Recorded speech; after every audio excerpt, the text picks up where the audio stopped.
ઘરના મંદિરમાં ઘંટડી વગાડવાથી આવે છે પોઝિટિવ એનર્જી, પરંતુ આ વાતોનું ધ્યાન રાખવું છે ખૂબ જરૂરી.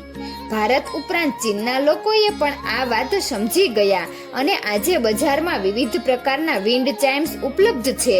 એટલું જ નહીં, ચર્ચમાં પણ ઘંટ વગાડવાની પરંપરા છે. હિન્દુ ધર્મમાં વાસ્તુનું ખાસ મહત્વ.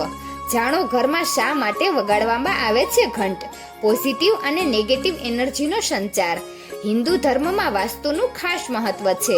વાસ્તુ અનુસાર બધા કામ અને શણગાર કરવા પર ઘરમાં પોઝિટિવ એનર્જી આવે છે અને ઘરમાં સમૃદ્ધિ આવે છે.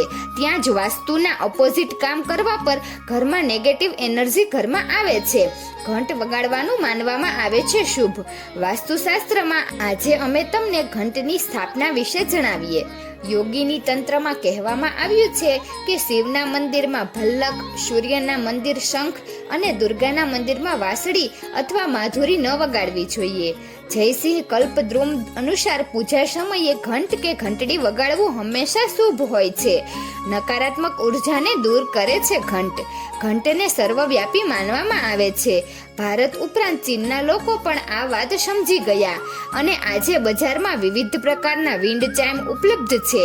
એટલું જ નહીં, ચર્ચમાં પણ ઘંટ વગાડવાની પરંપરા છે. ઘંટડીનો અવાજ નકારાત્મક ઉર્જા દૂર કરીને સકારાત્મક ઉર્જા એકત્ર કરીને તે સ્થાનના વાસ્તુમાં શુદ્ધ કરે છે. આ મંત્રનો કરો જાપ. તેથી પૂજા ઘરમાં ઘંટડીને ઘરની ડાબી બાજુ રાખવી જોઈએ અને તેની સુગંધ અક્ષત ફૂલોથી પૂજા કરવી જોઈએ. મંત્ર છે ઓમ ભૂર્ભુવસ્વઃ ગરુડાય નમઃ.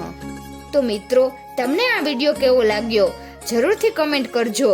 જો સારો લાગ્યો હોય તો વિડીયોને લાઈક અને શેર કરજો અને અમારી ચેનલને જરૂરથી સબસ્ક્રાઇબ કરજો. વિડીયો અંત સુધી જોવા બદલ ખૂબ ખૂબ આભાર.